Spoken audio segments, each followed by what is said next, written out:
everybody. Good evening. I hope I'm audible and visible to each of you. I am so sorry. Please accept my sincere apologies for starting the YT late. We were just checking the connection and ensuring everything is in place and everything is set right. Now that we have a tick for all of these things, we can have the next uninterrupted session, which is going to be all about parasummaries.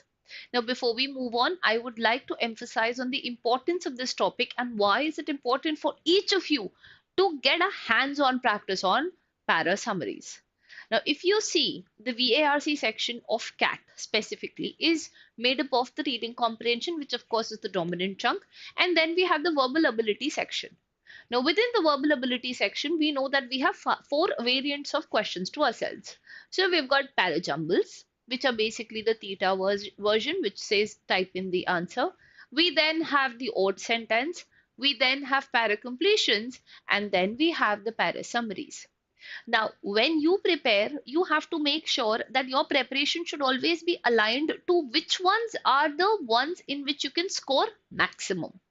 So it comes a point wherein in the preparation, there have to be some things which have to become your forte, and then there have to be some things for which maybe the challenge remains.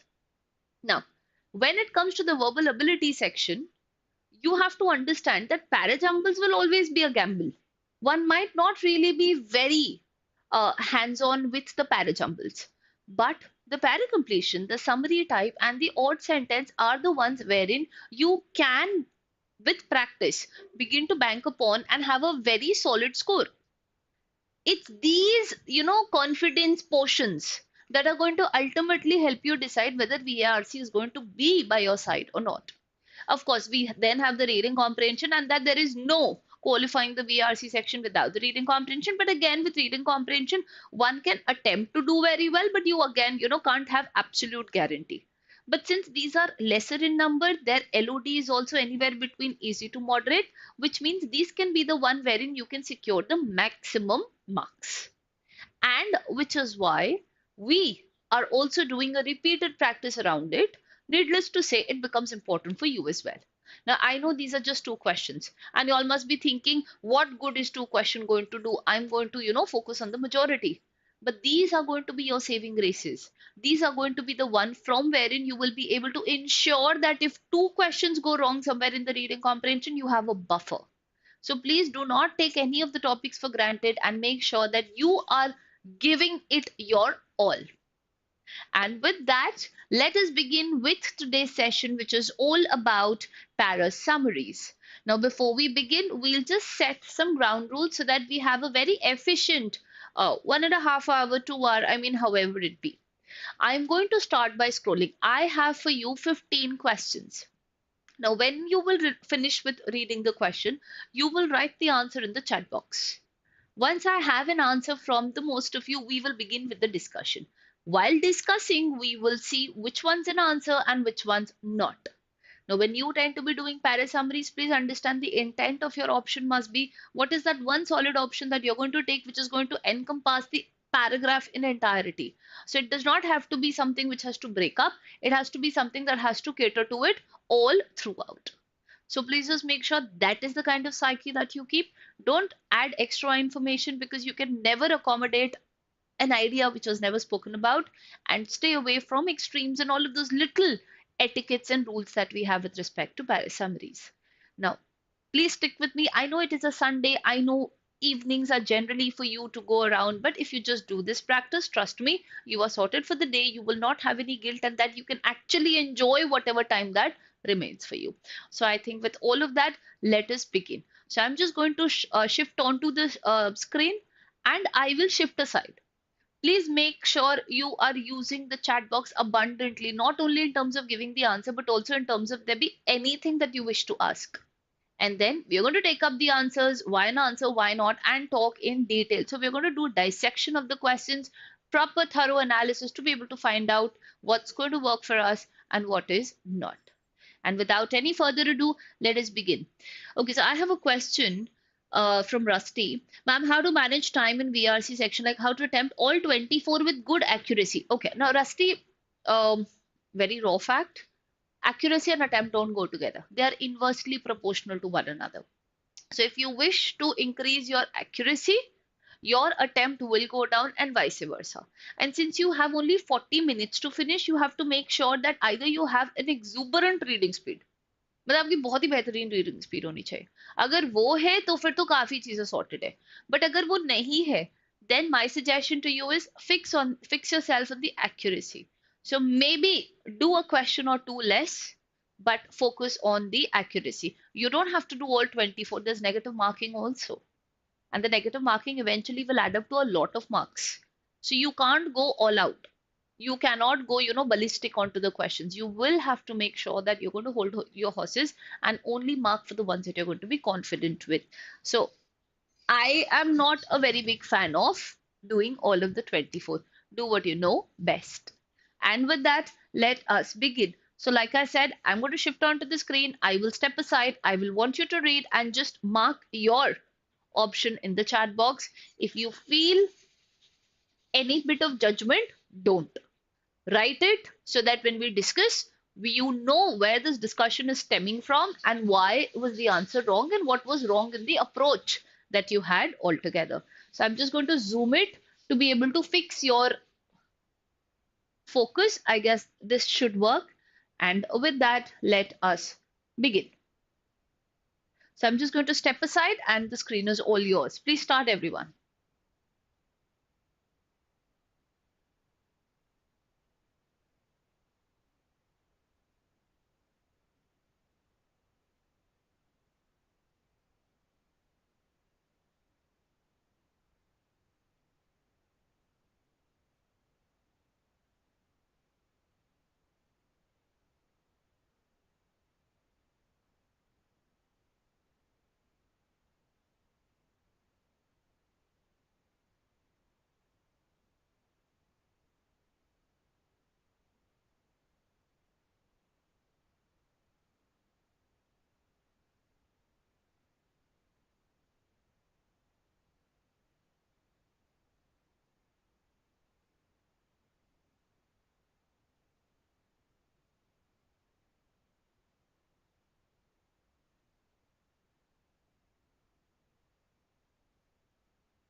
All right, then let's see what do we have over here. Recent discoveries have ignited a new energy rush, focusing on naturally produced hydrogen as a potential climate-friendly alternative to oil. The phenomena was first observed in Mali, where a borehole unleashed a 98% hydrogen gas, which has since supplied the village with electricity. This has spurred global interest, with signs of significant hydrogen deposits found worldwide and substantial venture capital investments flowing into related startups. The existence of hydrogen in Earth's crust, previously thought unlikely due to its reactive nature, has prompted various theories about its origin. Some speculate it comes from the Earth's core or the splitting of water by radioactive elements, while others believe that it is produced when water interacts with iron rich minerals under high temperatures and pressure. So we basically understand how this has come together. So we have A coming in as an answer. Let's see. Mali's borehole discovery has sparked a worldwide quest for hydrogen, questioning prior beliefs about its crustallability and triggering a hunt for similar reserves. Excellent, guys. This is what is going to be the answer. Let's see why the others are not. The revelation of hydrogen in Mali's crust overturns old theory. Okay, it is not overturned any sort of old theory. Wrong info can't be. The surge in interest for hydrogen as an oil substitute rests on conjecture. Now, a conjecture is going to be anything which is going to be controversial. Well, nothing of that sort again. Not an answer. Despite new findings, the debate over hydrogen's crustal presence and its viability as a sustainable energy sources persist among. Now it says despite new finding. Now you have to understand that despite the new finding, there's quite a lot of reliability onto hydrogen. So of course, they being still debatable about it, that's not what it is. So yes, now we are going on to figuring out what needs to be. So this part, which talks about has sparked a worldwide quest is very important because that is what sets the tone for it. For summaries, we make sure not only do we have a condensed version of the passage, it also has to match the tone of the paragraph altogether. And which is why the correct answer will be A. It's not going to be D, it's just going to be A. Okay, let's get on to the next one, everybody. I will just fix it onto the screen for each of you. And with that, let us start. Please begin.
बिल्कुल नमन, आप next year हम लोग से पढ़िएगा, but my suggestion to you इस बार भी जरूर कैट देना, so that you are at least experienced of what the examination holds on to. Okay, so we have B as an incoming answer. We'll just wait for the other ones also and see before we move on.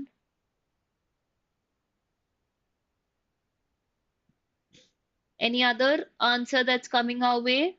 So we have Rusty and Vyom who've given us B, and so I will begin to celebrate. B is the right answer. So I'm just going to read B because we have no other answer and, of course, no reason for contention whatsoever. So let's just read this through. The phenomena of neuroplasty, the brain's ability to reorganize itself by forming new neural connections, has revolutionized our understanding of cognitive development and rehabilitation. Contrary to the long term held belief that the adult brain is immutable, recent neuroscientific research demonstrates that synaptic pruning and neurogenesis continue throughout the life, albeit at various rates. However, this capacity is not uniformly distributed across all brain regions and age groups. The prefrontal cortex, responsible for executive functions, show remarkable plasticity well into adulthood, while the primary visual cortex exhibits more limited adaptive capacity after critical development periods. So, basically, telling us when which of the functions develop further. This differential plasticity has profound implication for therapeutic interventions targeting cognitive decline, suggesting that rehabilitation strategies must be tailored to specific neural substrates and temporal windows. Critics argue that the popularization of neuroplasticity has led to unrealistic expectation about cognitive enhancement, with commercial enterprises exploiting the concept to market unvalidated brain training programs that lack empirical support for their efficacy claims. So since we have B, I'm just going to jump to B. While neuroplasticity persists throughout life with region specific and age dependent variations, its therapeutic potential requires carefully targeted intervention, and its popularization has spawned questionable commercial application, because the angle of critique has also been talked about. The fact that, of course, the age and the region was something that the first half did talk about, and there has to be some sort of interventions because there are profound implications, which is why we want therapeutic intervention. So these were the three stalwarts, these were the three major things that we did want. Without this, our answer could not have been completed, and which gets us to B being the correct answer. Excellent work there, guys. Let's get on to the next. Allow me to please set the screen. There you go. The next one, please begin.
Punch in your answers, guys, whenever ready.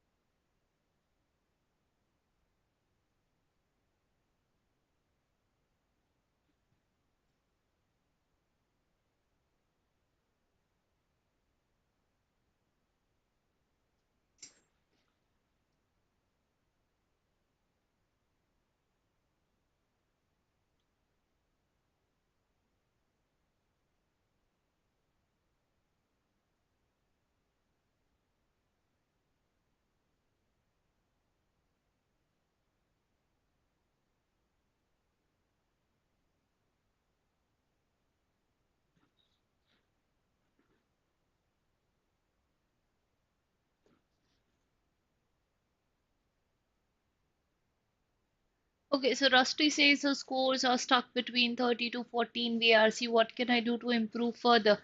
Rusty, I think what you have to do is you'll have to get your topic clarity, right? And start reading extensively. See, it's simple. The more you read, the better you get. So there is no other discount to it, or there's no other shortcut to it, right? That's how you know. Okay, let's begin and see.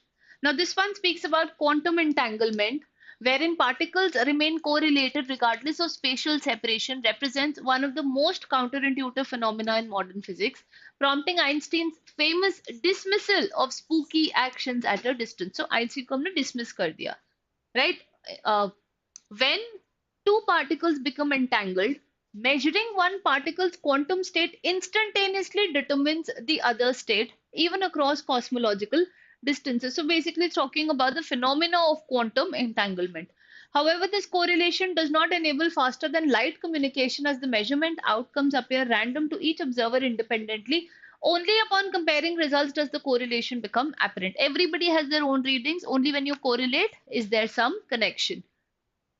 Recent advances in quantum information theory have transformed entanglement from a philosophical curiosity into a technological resource with applications in quantum computing, cryptography, and teleportation. It has also been used in other places. Yet, contradiction. The fundamental interpretation remains contentious. While the Copenhagen interpretation treats quantum states as complete descriptions of reality that collapse upon measurement, alternative formulations like pilot wave theory and many other world interpretation preserve Determinism by posing hidden values and universal wave branching. So then we have the Copen, we have multiple interpretations to it.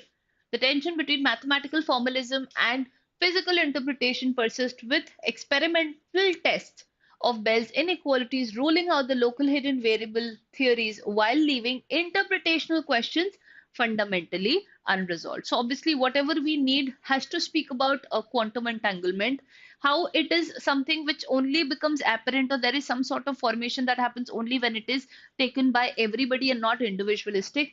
We then have to talk about, of course, the interpretations that have come out and the kind of questions that remain unresolved. Whatever speaks about this will be my answer. Now, quantum entanglement enables instantaneous communication across vast distances. Okay, now it's not instantaneous, it's not an instant thing. In fact, over here, it speaks about the fact that it represents, that says, when two become entangled, measuring of all of this, measuring of particles' quantum state instantaneously determines the other's state. It is the state that is done, not instantaneous communication. That's not what it is. This is entirely different. This can't be the answer. Though entanglement creates correlation between distant particles without enabling superluminal communication, it has evolved from theoretical puzzle to technological resource while fundamental interpretational disagreements persist despite experimental constraints. Taking into account all of the things that we want, B is very likely to be an answer. Einstein's skepticism. Okay, now the passage was not about Einstein's skepticism to it. It was just a dismissal of his theory. You can take this off because this is taking spotlight. This can't be a summary. The resolution of interpretational debates through Bell's inequality test has established a scientific consensus favoring many world theories, while entanglement applications in quantum computing now commercially mature. That's not what it is. All of this while leaving interpretational questions fundamentally unresolved. There is still unresolved element. So this can't be the answer, which means there's only one option that caters to the idea at large, which is going to be option B. All right, then. With that, let us begin on to the next one.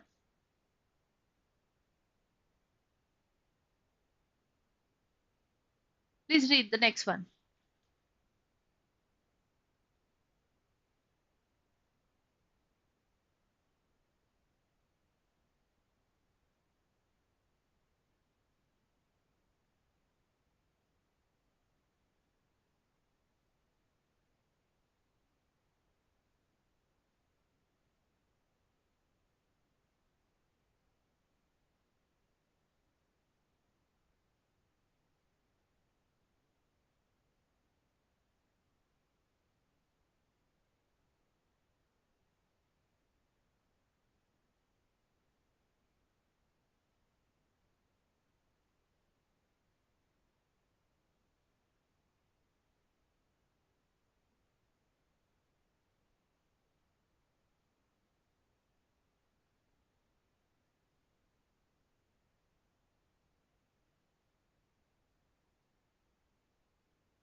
All right, then let's begin with this one. Let's see. The ethics of algorithmic decision making in criminal justice system presents a multifaceted dilemma, balancing efficiency gains against potential discrimination perpetuation. So there be a dilemma. This is what we will begin with. Predictive algorithms reassessing recidivism, risk or parole eligibility promise to reduce human bias and resource allocation inefficiencies inherent in traditional, so it basically removes the biases.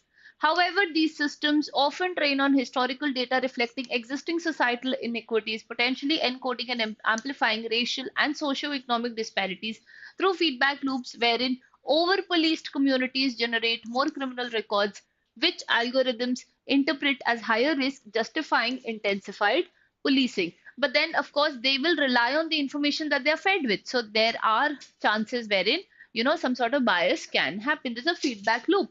Proponents argue that algorithmic transparency and regular auditing can mitigate these concerns while maintaining accuracy superior with unaided human judgment. So we have the proponents, of course, which psychological research shows is vulnerable to cognitive biases, fatigue, and inconsistency. Critiques counter that even debiased algorithms fundamentally misunderstand justice by reducing complex ethical judgments to probabilistic calculation, treating individuals as statistical aggregates rather than autonomous moral agents deserving individualized consideration.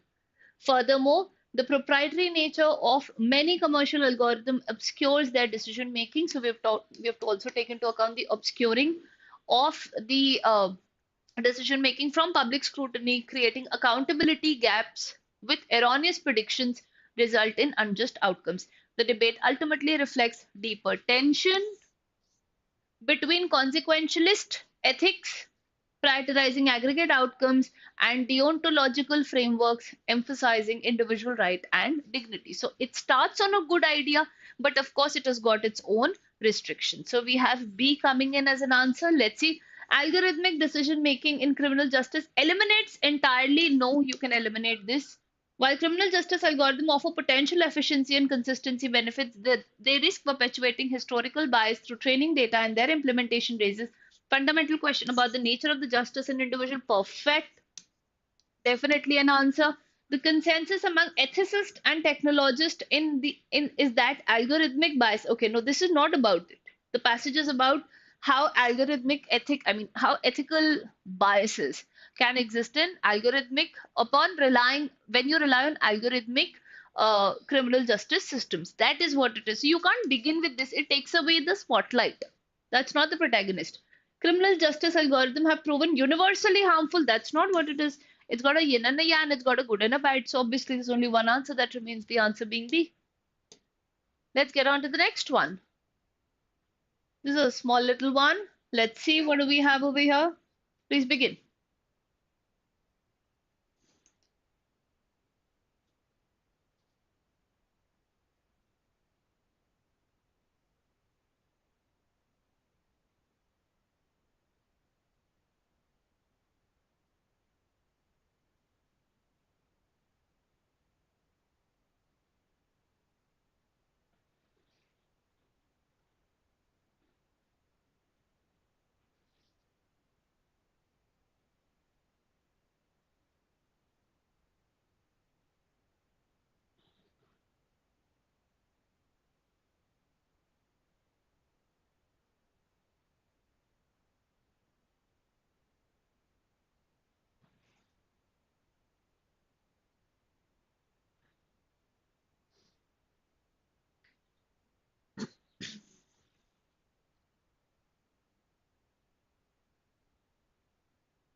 Let's begin.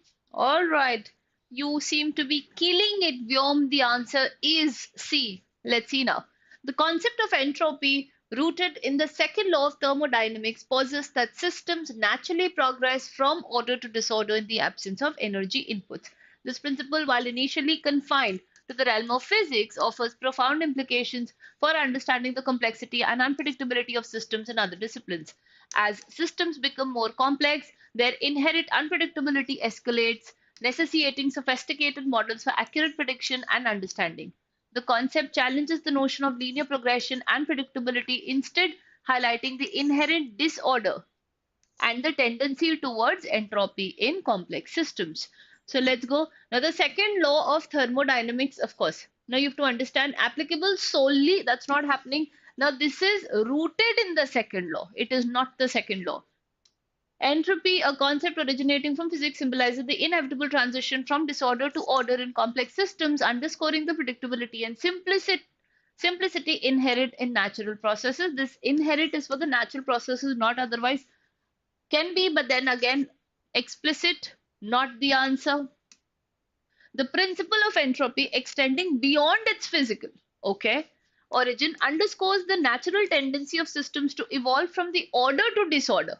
Now, of course, that is correct. Now, what was wrong over here was disorder to order. It is order to disorder, complicating the prediction and comprehension of complex systems in various disciplines. Perfect. Just what we wanted. Entropy, a principle confined in theory, is okay. It's not like a thing confined, has little to no relevance. Clearly not my answer, which means the correct answer is going to be option C. Very good job there. Let's get on to the next one. Question number 6, guys. Please start.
All right, Vyom. Very good job once again. Yes, the answer is D. But let's read it through.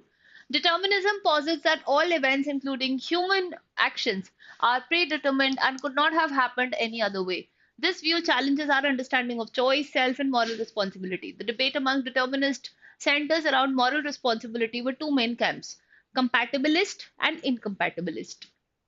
Incompatibilists argue that determinism negates agent causation and moral responsibility, while compatibilists maintain that moral responsibility can coexist with determinism.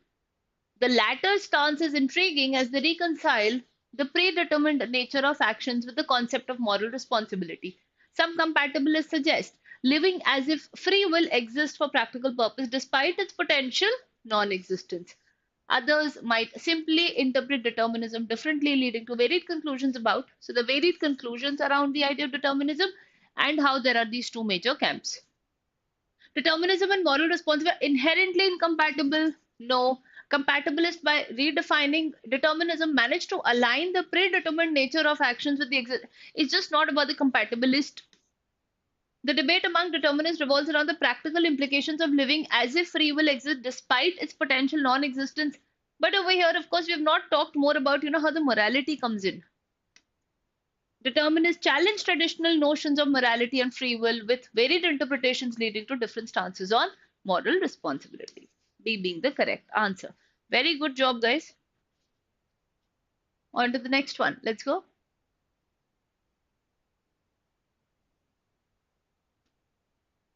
Please begin.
Let's see, guys. Very good job. Yes, the answer is B. Let's just read it, at least the paragraph, and why the answer. Recent research focusing on the influx of Soviet players into the National Hockey League post that Soviet Union's breakup offer insights into the effects of cultural diversity in work groups. Soviet players brought a different style to the game, emphasizing skill, skating, and teamwork in contrast to more aggressive, individualistic style of North American players. The study, covering nearly 50 years of data, revealed that the average number of penalty minutes per player per game began to decline significantly with the arrival of. So they're doing a good job with the team. This reduction was not only due to the Soviet players themselves, but also due to the decrease in aggressive behavior from North American players, even when no Russian were playing. The impact was seen across the teams with Russian players and those facing them, indicating a broader influence of diversity on team dynamics and aggression levels. So, team playing, less of aggression, and how cultural diversity helped. Cultural diversity exemplified in the inclusion of the Soviet players in the NHL has been shown to reduce overall aggression and team dynamics in work group. Perfect. Our answer is going to be option B. Since everybody had just the same answer, we're good to go. The next one. Please begin. Start.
once again. Very well done. Yes, the answer is B. Let's see why. Research in political psychology indicates that risk aversion among conservatives and liberals is not a universal trait, but it's domain specific. While conservatives are generally more risk averse, they exhibit risk seeking behavior in scenarios where taking risk can lead to more control over future decisions. Studies particularly point to situations like business ownership, where conservatives tend to take bigger risk than liberals, as the prospects of ownership offers greater control over their livelihood. This inclination towards control mitigates their typical fear of loss and prompts them to engage in riskier investment, contrary to usual perception of conservatives being universally risk averse. Let's see. Risk aversion is domain specific, with conservatives more willing to take risk in scenarios like business ownership, where greater control is at stake. Excellent. Everybody has that as an answer. So there is no reason for us to budge because we know why the others cannot be an answer. I think we align in the mindset there. On to the next one. Question number 9, everyone. Stay put, please. Just last 5 to go, and then we're done for the day.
Okay, we'll wait for punch-ins. Although I do have one. Oh, it's the same. Okay, so the incoming of B again, but we'll wait.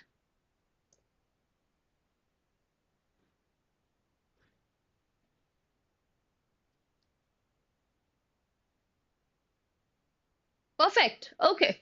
Now, graduate students and postdocs have long voiced their grievances about low pay and poor working conditions, culminating in significant collective actions in recent years. The largest academic strike in US history, involving 48,000 universities in California academic workers, resulted in substantial pay increases and other benefits. Similar movements have emerged in Canada and Germany, reflecting a global trend. These actions have not only secured better conditions but have also led to a large exodus of early career scientists from academia to industry, intensifying the struggle for universities to fill postdoc positions. While faculty and administrators acknowledge the need for change, they face financial constraint, especially as professors' grants often cover the salaries of these early career scientists. Some universities are exploring short-term and long-term strategies to adapt to rising personal cost, hoping to create an ecosystem where all parties can thrive.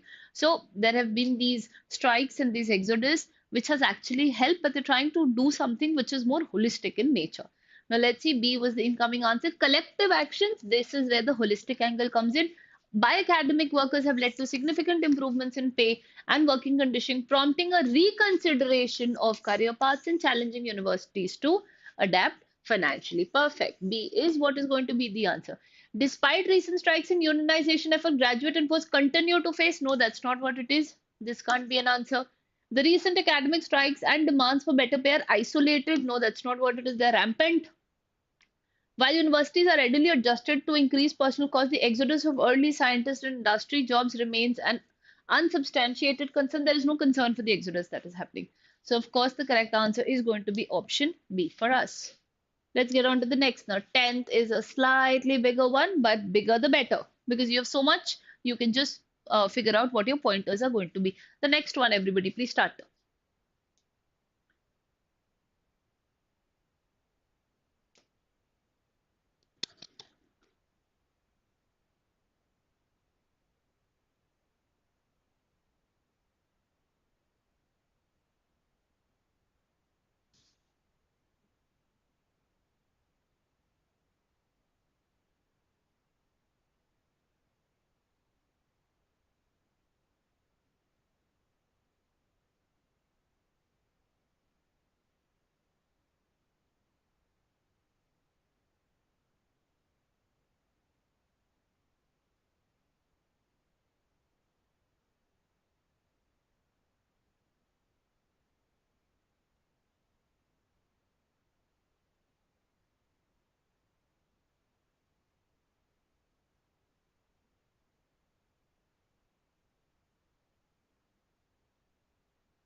Let's see, what do we have as the answer? Uh, People are still doing, so I guess I will give you a moment to be able to finish up and then begin. Do punch in your answers, guys.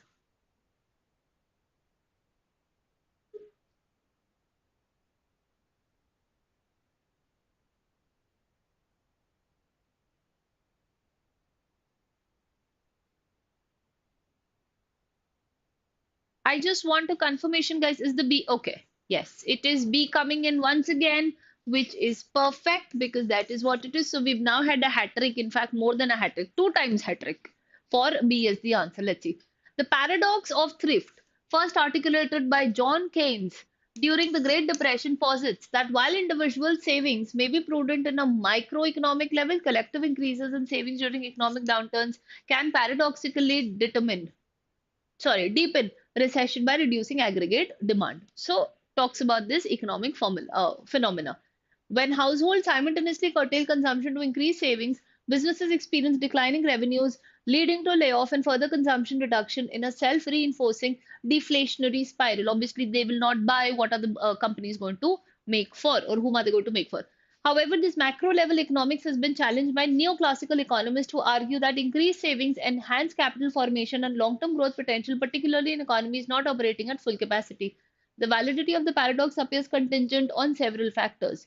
The economy's position in the business cycle, the presence of liquidity traps, where monetary policy become ineffective, and the degree of international economic integration. Recent empirical studies examining post 2008 recession data from various OECD countries have yielded mixed results, with some economies displaying paradox consistent patterns while others showed no correlation between savings and recession severity, suggesting that institutional factors and policy may mediate the relationship between savings and macroeconomic outcomes. So that's the kind of idea we want.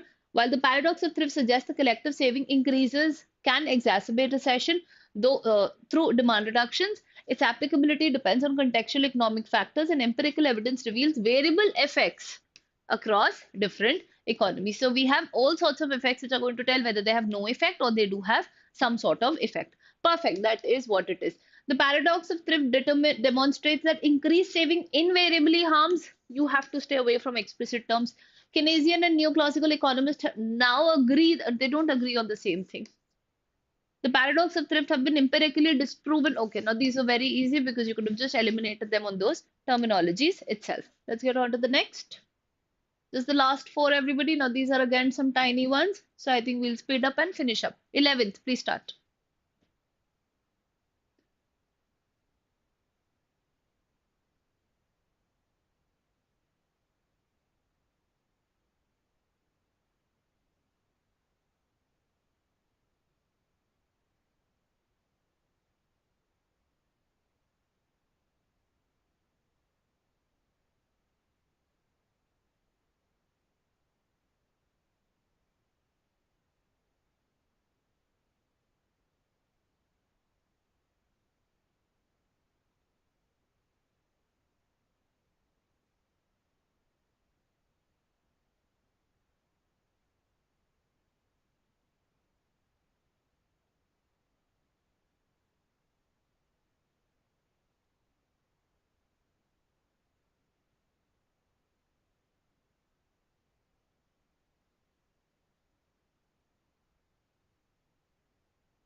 Again, that's a B. Okay, let's see. Recent shifts in business philosophy reflects a growing consensus that business is not an isolated entity but an integral part of society.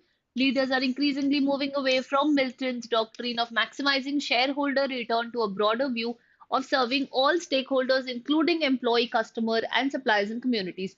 This shift, it is accelerated by the COVID-19 pandemic, emphasizing the need for business to contribute positively to society. Hubert Jolly, a prominent business figure, advocates for this transformation, calling for a refoundation of business and capitalism around purpose and people. Jolly argues that the declaration of interdependence that prioritizes the common good and recognizes the humanity of all stakeholders, suggesting that business need to fundamentally redefine around purpose and unleash the best in people, going beyond mere CSR and ESG efforts. So again, let's just go to B straight away because B is what the answer is. That's 100% answer for B. Now, the redefinition of business around serving a broader range of stakeholders as advocated by leaders like Hubert Jolly suggests a fundamental shift from profit maximization to purpose driven, right? It has to work for people and society both. That is what it is. Perfect. The traditional business model focusing solely, that's not right. Businesses have largely ignored the call for no, they have now embraced the call for it, not the answer. Despite some support of a broader stakeholder approach, the business world is largely skeptical of abandoning profit maximization and remains committed to Milton. No, we've gone on to Hubert Jolly. So that can't be an answer either, which means the correct answer will be option B. Okay, let's read a little about deepfakes now. The next one, please. At the moment, I will type B without reading and it'll be. Oh, you can't be that overconfident. Well, I will not be surprised if the next is also B. See, when you have repeated options of the same kind, it sort of creates anxiety, right? So at this point of time, if all is B, please understand there's a psyche behind it, and if all is not B, then because when you do lagatar, if you've done like about say 7, 8 odd Bs, then you'll be like अगला भी B होगा. But क्या वो होगा? कि क्या वो नहीं होगा और B ही होगा? So while you can be rest assured, but I would always want you to take that with a grain of salt. Right? So the next one, please go.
Okay, so there's D and B, but then finally, okay, Ant-Man has agreed for B.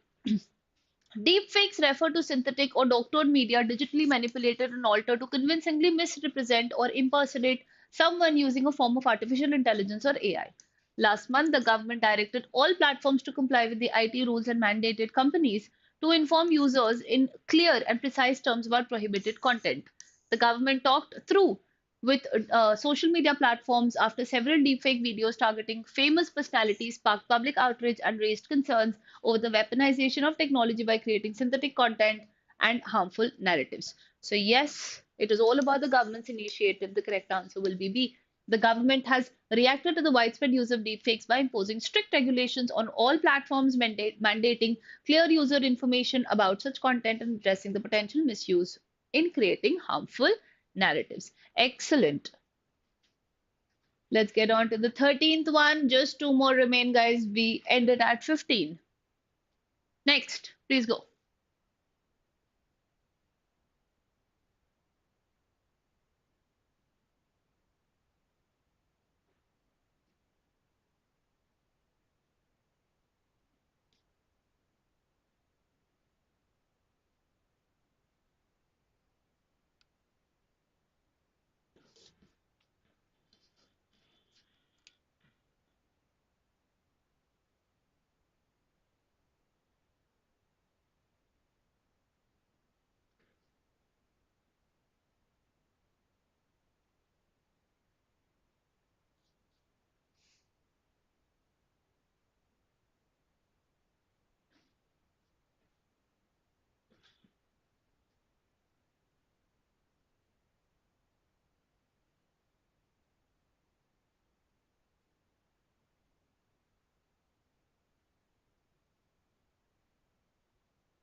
Okay, let's see.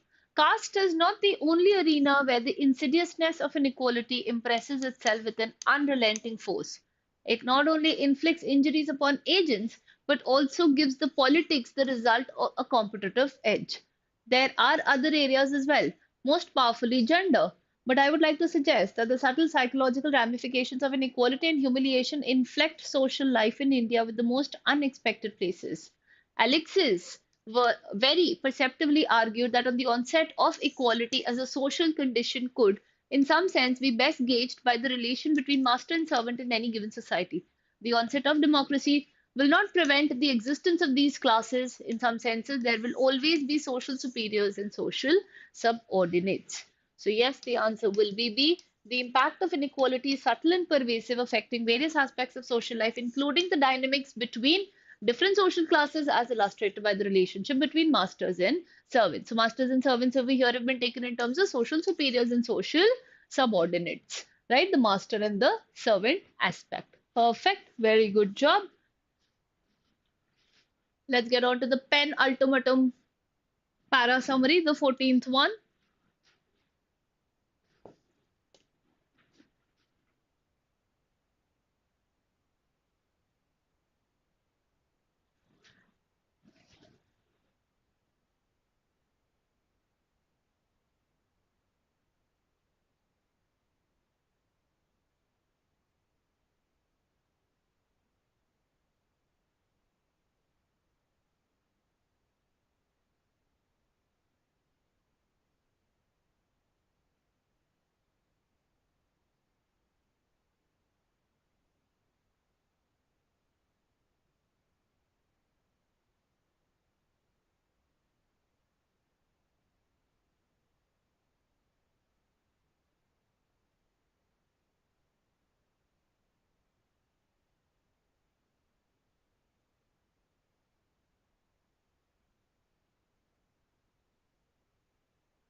Okay, for a change.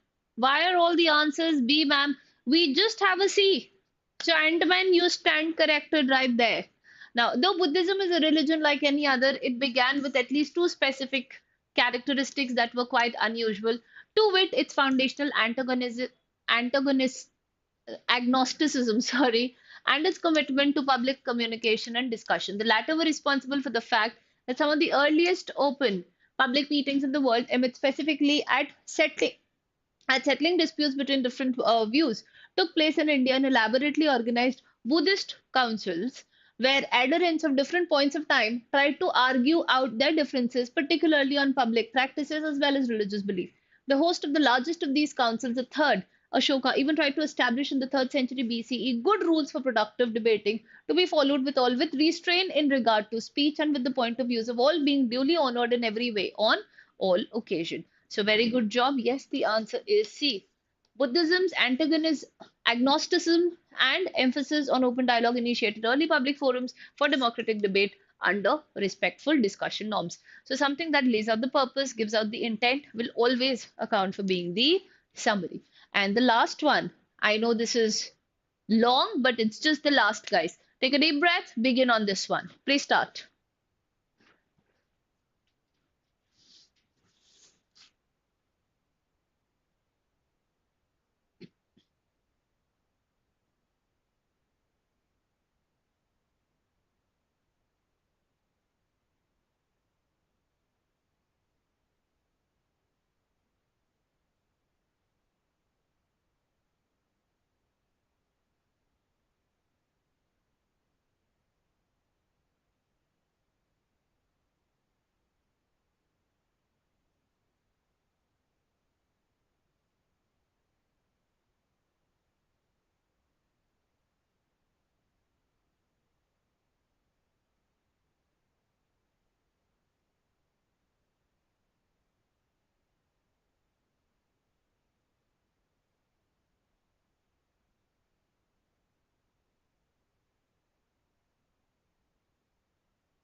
And we're back to being at B again.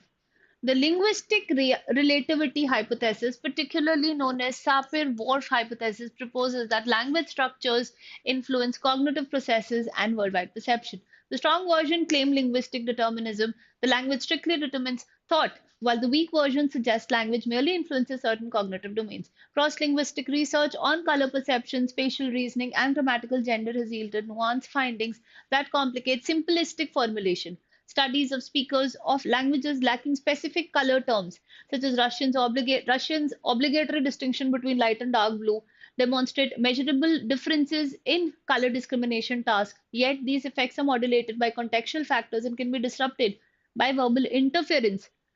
Task suggesting language facilitates but does not determine perceptual categories. Similarly, research on spatial frames of reference, egocentric versus absolute, shows that speakers of language referring absolute coordinates maintain different spatial memory representation than speakers of egocentric languages. However, the causal direction remains disputed.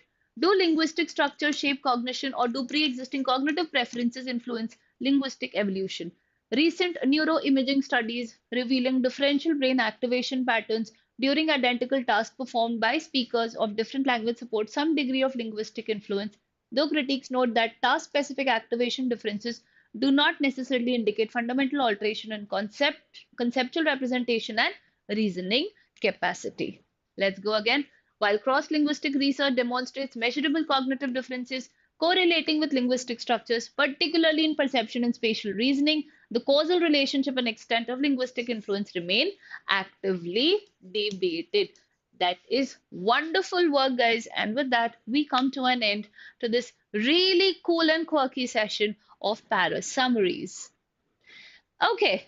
And okay, thank you for the compliment. That was not really part of the teaching, but any which ways. And with that, I hope you guys feel a tad bit confident because I did not see anybody get even one wrong answer. So I am proud of the fact that you guys are acing the para summaries. Please keep your head in the game and you guys are going to crack it. Thank you so much for making time for this session on a Sunday, which I know can be quite a huge, ask. But I am very, very thankful for all of you guys to show up and be so proactive in the chat box. Until next time, everybody, thank you so much.